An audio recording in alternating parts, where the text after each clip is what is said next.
ทุกคนก็มาพอเฮือนเพิ่นอยู่ในกัน4-5 คนทุกคนในเฮือนนี่คือว่าบ่ให้มันล่มทุกคนถ้าบ่คำนี่คือแบบสิตอนนี้เจ้าขี้ไล่ขี้ไล่ผู้ใดเว้าขี้ไล่เนาะฮะผู้บ่าวอันน่ะในหมู่บ้านเจ้าน่ะเวลาเขาเอาผัวเนี่ยถ้าผู้ใดมักผู้บ่าวแฮงนี่ก็คือไปนำผัวเลยแม่นบ่สาวไปแบบบ่ได้บอกไอ้พ่อแม่เลยป่าสบายดีทุกคนสบายดียามเช้าทุกคนเด้อตอนนี้ก็ข่อยเองก็อยู่ที่หมู่บ้านนะสาวไปคือเก่าทุกคนก็อาจสิได้ไปหาสาวไปทุกคนกันคลิปนี้ก็คลิปที่2ก็ต่อจากคลิปตัวนั้นทุกคนก็อาจสิได้ไปหาน้องคือเก่าทุกคนเพราะว่าก็บ่ได้ไปเยี่ยมยามตามข่าวสาวไปโดนแล้วทุกคนก็คือน้องมีผัวแล้วหรือว่าน้องเอาผัวหรือว่าน้องมีแฟนแล้วทุกคนไปยังไงก็ไปติดตามทำกันทุกคนคือบรรยากาศตอนนี้ฝนก็คือมันสิตกได้ทุกคนเลยเพราะว่าบ่ได้ตกหลายมื้อแล้วทุกคนก็คือชาวบ้านเขตนี้ก็คือยังบ่ทันได้ซักเข้าให้ทุกคนเลยตอนนี้ก็ข้อยเองก็สิเลาะบรรยากาศตอนเช้าๆก่อนเด้อทุกคนเด้อก็คือบรรยากาศตอนเช้าๆทุกคนนี่ตอนนี้ก็คือตอนเช้าๆทุกคนบรรยากาศตอนเช้าๆนะทุกคนเด้อก็สิได้เลาะบรรยากาศทุกคนนี่อันนี้คือจานบ้านซองของอายเพิ่นแหละทุกคนเลยเห็นบ่แถวพี่แล้วทุกคนก็คือแบบในชนบทแถวนี้ก็คือเขาเจ้าก็หาอยู่หากินกับตามธรรมชาติได้ทุกคนโอ้เพิ่นสารเอ้ยเพิ่นทุกคนเห็นแล้วก็น่าสงสารหลายทุกคนนี่สบายดีเด้อแม่ อยู่จักคนนี่แม่ชิน่าเอิ้นมันน้ำไหมโอ้เปรี้ยช่วยไหมล่ะช่วยไหมchứ lo mày tao vẫn lo chứ nào ẩn đồng này chứ nào ẩn đồng mày mà nào mày nhẹ đầu nhà nó chết nào bồn nạ tôi còn đây bên đây sạc hay leo rồi mày nhưng mà thân đi sạc không hay bo như à giờ chưa chặtเนาะเอาทุกคนกลับมาพอเฮือนเพิ่นอยู่ในกัน4-5 คนทุกคนในเฮือนนี่เอาจะได้ก็ขอไปก่อนทุกคนเลยอันนี้คือเฮือนศาลของแม่เพิ่นเลยทุกคนเลยแม่เพิ่นเห็นบ่เนี่ยก็จะเป็นเฮือนครัวได้ทุกคนคือการใช้ชีวิตในชีวิตเนี่ยก็คือแบบค่อนข้างจะลำบากหลายทุกคนคือเขาเจ้าก็ค้ำเอาได้เห็นบ่นี่คือว่าบ่ให้มันล่มทุกคนถ้าบ่ค้ำนี่คือแบบสิเฮาบ่ค้ำไว้แบบสิก็มันก็สิล่มได้ทุกคนเลยจะได้บวงก็จะได้เลาะบรรยากาศต่อทุกคนเลยโอ้ท้าวคุณ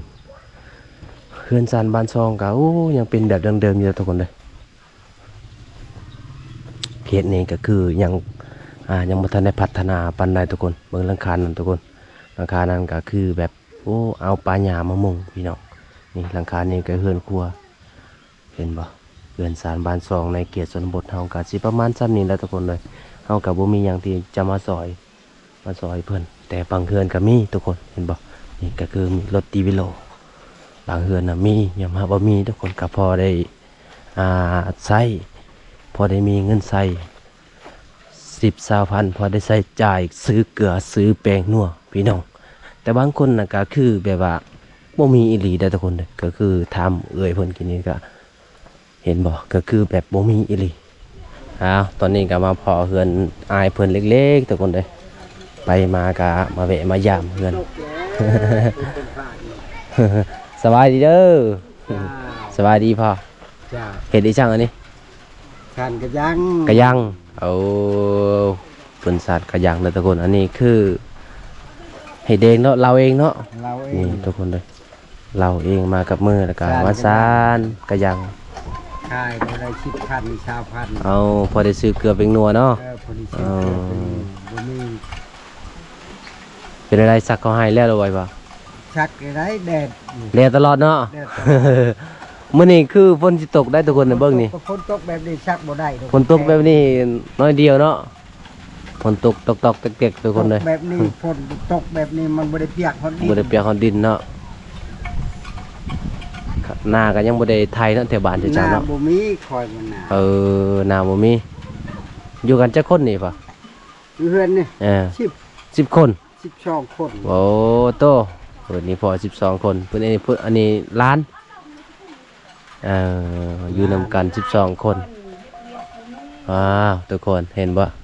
แถวชนบทเฮาก็จะมีอันนี้ส่วนหลายเขาเจ้าจะมักปลูกมักเพชรหรือว่ามักปลูกผักบัวใส่ในเฮือนในศาลนี่แหละทุกคนเพื่อสบายในการแต่งอยู่โคกินก็คือจะเด็ดเอาละกะไปแต่งกินโหลดทุกคนเลยนี่ทุกคนเลยเห็นบ่คือตามชนบทเฮาการใช้ชีวิตก็ค่อนข้างจะลำบากทุกคนเลยให้ไอพอปีนี้กว้างบ่อยพอก ว้างไดบ่มีบ่อนทางมดก็ดูดปลา เฮ็ดพารามาแล้วคุณเวียดเนาะมาเฮ็ดเนาะ คนเวียด ปีกายนี่ได้เท่าได้เขา พี่กายบ่ได้ทางให้ช้ำ เอา ปลูกข้าวนำเขา ดำนานำเขา รับจ้าง ชาวกระเป๋า สาวก็ชอบเนาะ ชาวก็ชอบพี่กายเลยบ่มีฮอดให้จ้ะ บ่ได้ไปหาเงินทางใดบ่ซะ บ่มีบ่อนหา บ่มีปัญ คิด หา ไปหาทางใด เอาทุกคนก็คือบ้านเฮาก็แบบไปหาเฮ็ดงานยากเนาะ ยาก หาเฮ็ดงานยากเลยทุกคนบ้านเฮาก็คือชนบทบ้านเฮาจะไปเฮ็ดประเทศลาวอยู่หรือว่าอยู่ประเทศไทยก็บ่กล้าไปอีกเนาะ บ่กล้าไป หมู่หนังสือเนาะ ไปชื่อสิฮู้อยู่ ฮู้อยู่หน่อยพออ้าวทุกคนกินยังล่ะกินข้าวบ่ ไม่ กินทำไมแซ่บบ่แอมบ่ นี่มือหนึงนี่แล้วบ่วันนี้นะ แล้ว มือหนึงแล้วแสดงว่าไวอยู่แล้ว ก็ขอบอันนี้อีก เห็ดขอบมันอีกเนาะข้าวติบข้าวก็เป็นเจ้าติบข้าวบ่เป็น บ่เป็นบ่ได้เรียนมัน เห็ดเป็นแต่ก็ยัง อืม สวิงก็เป็นโอ้เอาไปก็ได้พอเด้ออยู่ดีไม่แห้งปีนี้คอยได้ข้าวหลายๆเด้อ ทุกคนปอกินข้าวมาแซ่บแท้บ่มีอาหารกิน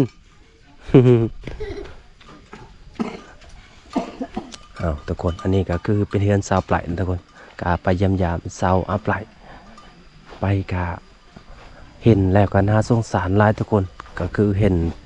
สภาพครอบครัวแต่ละคนก็โอ้ทุกคนเลยเห็นแล้วน่าสงสารก็เฮาก็มีแต่ให้ผู้ใหญ่ใจดีทุกคนได้รับชมแหละทุกคนเลยตอนนี้ก็มาฮอดเฮือนสารสาวปลายแล้วทุกคนเลยคือตอนนี้ค่อยก็เองก็มาเป็นหอบที่2แล้วทุกคนเลยนี่อันนี้เป็นน้องสายของสาวปลายทุกคนนี่สบายดีเด้อผู้บ่าว จะใส่เอื้อยจะอยู่เฮือนนี่แม่พอจะได้ไปใช่ไปป่าไปให้ระวังได้ขาดใดขาดนี่พาดใส่หัวแล้วได้นี่ทุกคนก็คือมาเผาตู้นี่ยังเขารักตัวเป็นน้องว่าอยู่เฮือนเอื้อยของเพิ่นกับมันอยู่เฮือนกะสิได้ไปก่อนทุกคนจะไปหาเอื้อยเพิ่น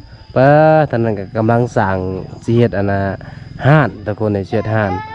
ทางนี้ก็คือทางไปบ้านอาเราเวลาเขาเจ้าเที่ยวไปเที่ยวมาก็คือเขาเจ้าจะซื้ออยู่ในห้านทุกคนก็สบายท่านนี้ก็จะเป็นเฮือนศาลของพี่น้องทางสาวปลายทุกคนนี่ท่านนี้ก็คือทางไปเมืองไทยไปเมืองนองแล้วก็ไปแขวงสวรรณเขตทุกคนเลยตอนนี้ก็สิขออนุญาตขึ้นเฮือนสาวปลายก่อนทุกคนเลยนี่ทุกคนโอ้บ่ใส่เห็นผู้สาวงามอยู่ใส่เลยขึ้นก่อนโลดแล้วสบายดีได้อสาวไรเป็นอะไรมื้อนี้คือว่าอบใส่เสื้อลายสันแท้หนาวบ่ยังงามตอนนี้เจ้าขี้ไล่ผู้ใดเว้าขี้ไล่เนาะผู้บ่าว โอ้ยผู้ใดได้มาเว้าน้องว่าขี้ลายนะเจ้าบ่เว้าใส่เป่าวงแล้ว คอยถามน้องว่าขี้ลายโอ้น้องว่าขี้ลายซ้ำนี่น้องว่าขี้ลายงามปานนี้น้องบ่ใส่เนาะขนาดบ่แต่งตอกแต่งโตได้ทุกคนก็คือหน้าสดหน้าใสเลยได้งามแบบธรรมชาติ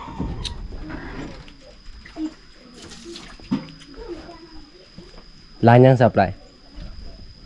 ลายยังตำมักเพชรอ๋อกินกับมะม่วงนี่บ่ มะม่วงก็ใหญ่เด้อทุกคนเด้อเห็นบ่ใหญ่เลยได้ไม่ได้ใส่มะม่วงนะฮะอยู่เฮือนเจ้าโอ้อย่างตอนนี้เนาะมะม่วงก็ซอน้ำเบิดเลยได้มะม่วงธรรมศาสตร์นะเบิดเลยได้เดี๋ยวเอาน้องก็จะตำละทุกคนเลย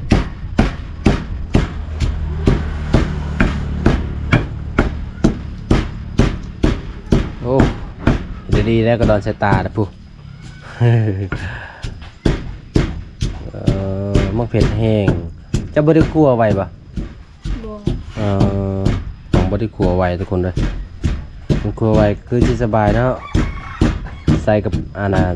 ใส่กับกระปุกไว้แล้วก็ตักมากินโหลดมักเผ็ดนี่ก็เป็นเม็ดใหญ่เลยทุกคนเลยแกนมันใหญ่ดิเบิ่ง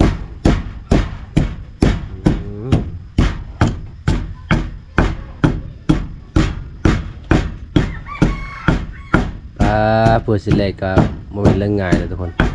เพราะว่ามันแห้งโพดมักเผ็ดนี่นะคันเวลาที่กินก็ต้องได้ตำแบบซีตลอดเนาะบ่ได้ตำไว้เป็นได้คันตำไว้นะน้องเจ้ากิน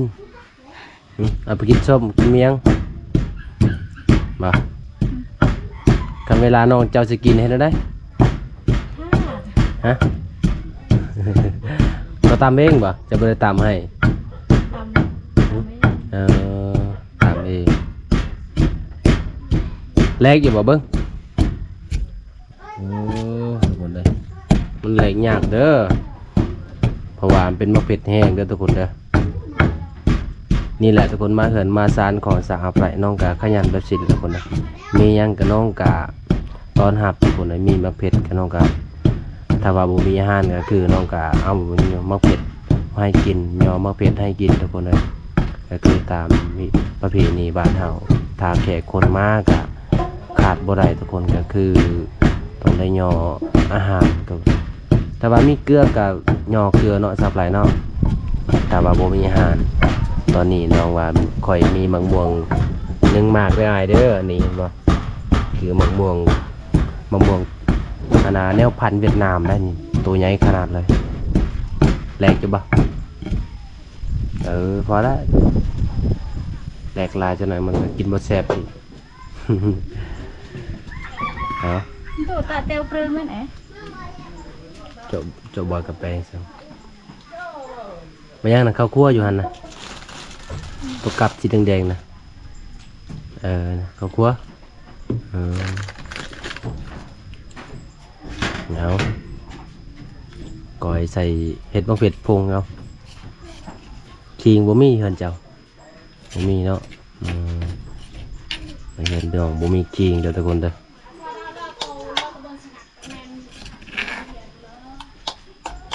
พี่พลอยแม่จะไปใช่มื้อนี้ไปให้แม่จะไปพุ่นเนาะไปเฮ็ดงานลืมแล้วพี่น้องเอ้ยแม่เพิ่นน่ะเฮ็ดงานไปหาเงินเขาว่าเตียวโยนเราแม่เขาปิดอันนั้นมันเปียกเนาะขี้ลาย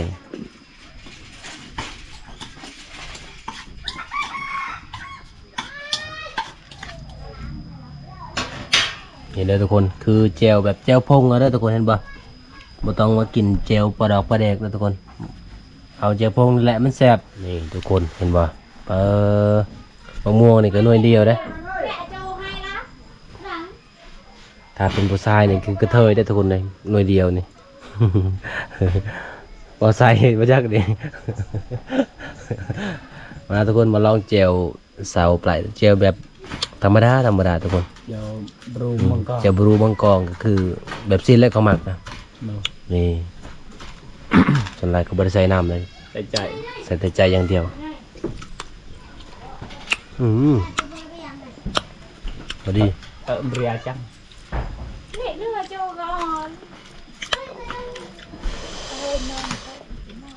สบายดีสบายดีพ่อแม่พี่น้อง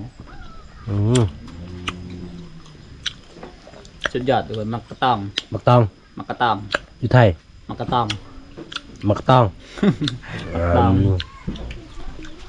อยู่ไทยก็มีบ่มักตองมีหมากใหญ่ก็ อืม อันนี้มักน้อยๆนี่ มันเนาะ จากกำปั้นนี่ หวานพร้อมเนาะ เดี๋ยวพอใส่ก็สิปิดก่อนทุกคนเดี๋ยวจะพานบุญให้อันใหญ่ใจดีเขาก่อนคลิปหน้าพบกันใหม่ทุกคนบ๊ายบายอรุณสวัสดิ์ แซ่บอันนี้มองๆสับไหลทุกคนเลยเบิ่งนี่ยังเดือเบิ่งเหนียวก็จะให้สับไหลอีกกิน พอใส่จะกินเบิ้ลแล้ว พอใจจะกินเบิดแล้วให้กินบ่ให้กินเนาะให้กินเบิดเลยอ๋อส่วนแกนมัน ชนเกิน ในมันบ่ในมันเนาะคอยเสียเมื่อเพชรแนวพันธุ์ พอได้มีแนวพันธุ์สาวไหลทุกคนเบิ่งหมวกก็ขนาดใหญ่ดีเขาคายปัจจุบันจ้ะบ่ได้คายอืมลายเนาะอยู่กันจ้ะเนาะมองจะกก เดี๋ยวเอาจีเจี๊ยเลยเดี๋ยวยืงซึ่ง ว่าจะกกสับไหล ลา ลายกกอ๋อมองเนี่ยได้จะกกเดียว ของเบี้ยง สีกก ไผ่ปลูกมะม่วง หลายนะ ก็เนาะมีตะบางใหญ่ๆเลยทุกคนกินมาบดจับเกือบเป็นโลบางเดียว ตอนเช้ากินข้าวกับหยัง เจลปิด เจียวมักเพชรเอาบ่เป็นเจียวแบบนี้บ่นี่แบบนี้เลย เตรียมมง อ๋อบ่มีอาหารกินทุกคนเลย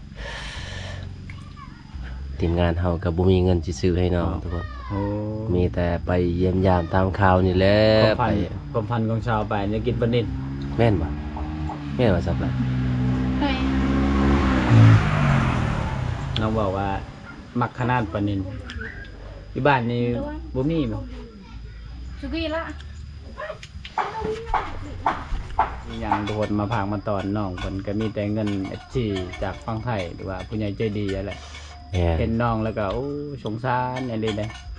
น้องก็เป็นคนเว้าบ่ค่อยเก่งแน่น้องเจ้าเว้าบ่เป็นหรือว่าเจ้าเว้าบ่เป็นบ่เก่ง นอนเป็นคนแบบซื่อๆแบบนี้นะบ่ แม่ ใช่ นเป็นคนแบบ ไปเฮาไปเทื่อใดก็แบบนี้ตลอดเนาะเนาะ อ๋อบ างบ่ได้เป็น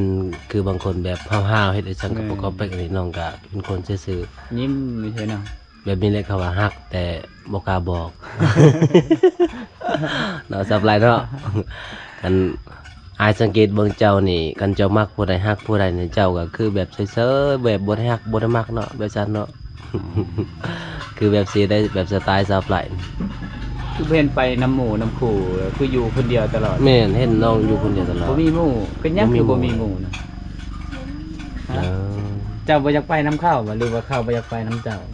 เขาอยากไปน้ำแข็ง อืม อ๋อเป็นหยังเขาคือบ่อยากไปน้ำเจ้า โม โอ้อืมมันเจ้าไล่ตีเขาตลอดบ่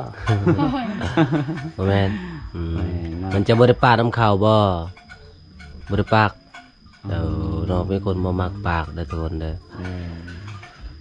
ทุกคนเฮาก็มาก็บ่มีหยังก็มีแต่เงินไอ้ใหญ่จากฝั่งไทยเด้อล่ะเด้อ500 บาทเด้อเอาให้เจ้าซื้อเกลือเป็กนัวบัดนี้ได้ซื้อได้บัด อืมนั่นสิเนาะ นับเบิ่งดูเท่าใดล่ะอืม 3 อืม500 บาทก็คือเขาตัดบัญชีแน่ทุกคนเลยเป็นไงดีใจเปล่า ดีใจเนาะ ดีใจเนาะก็อันไปเชียร์ยาเขานี่ก็ได้ลายมือเลยเนาะ3 มือครึ่งมัน แม่นแล้วไปรับจ้างเขาลายมือเด้อ ก็ขอบใจอายเพื่อนแน่แหละ เอานกพอใจแน่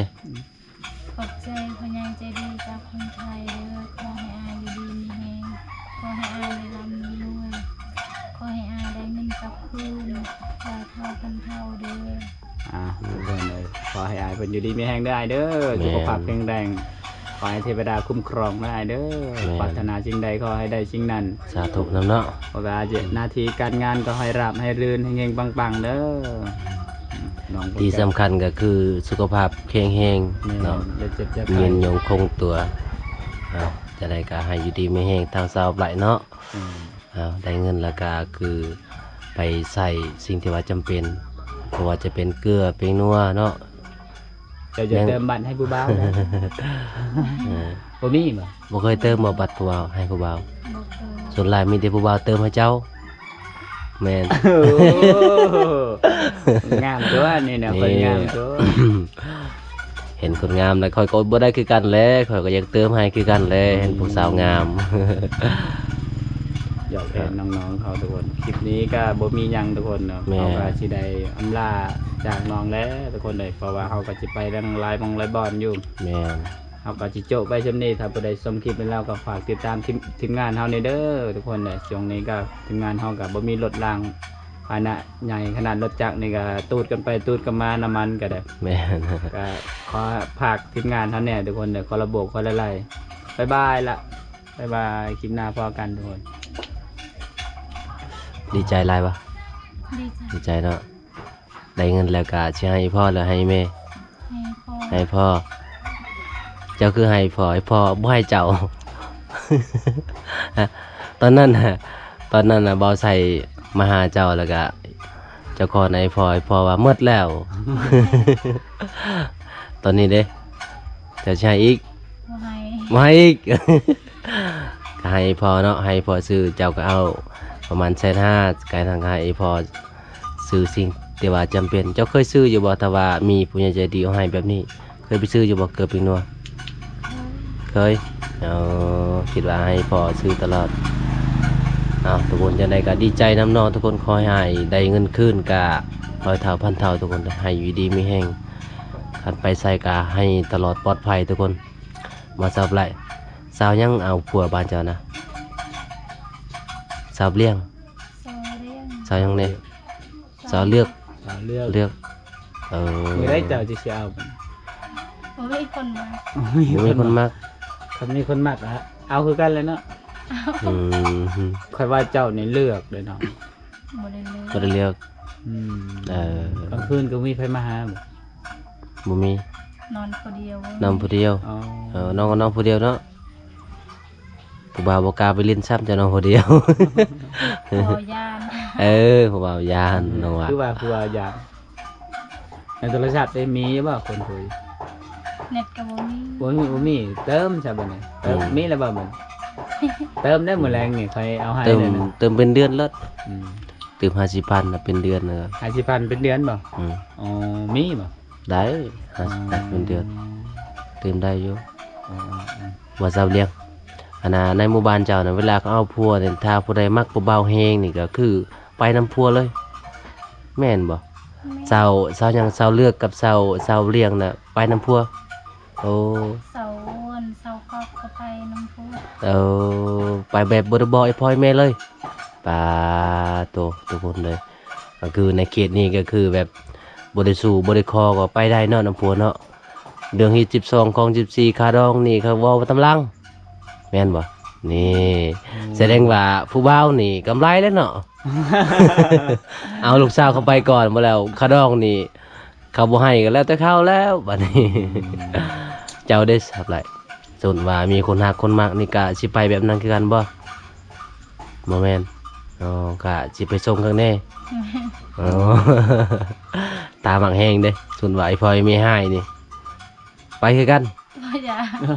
เลิกกัน เลิก กัน เจ้าไปแบบบ่บอกไอ้พลอยแม่ก็บ่เป็นหยังเด้อน้องเด้อแต่ขอเพียงแต่เจ้าบอกทีมงานเฮาเด้อว่าสิเอาผัวแล้วเด้อไอ้เด้อ ทุกคนคลิปนี้ก็สิขอปิดไว้เท่านี้คลิปหน้าก็มาพอกันใหม่เด้อทุกคนเด้อคลิปนี้ก็ขอกล่าวคำว่าสบายดีบ๊ายบายสำหรับ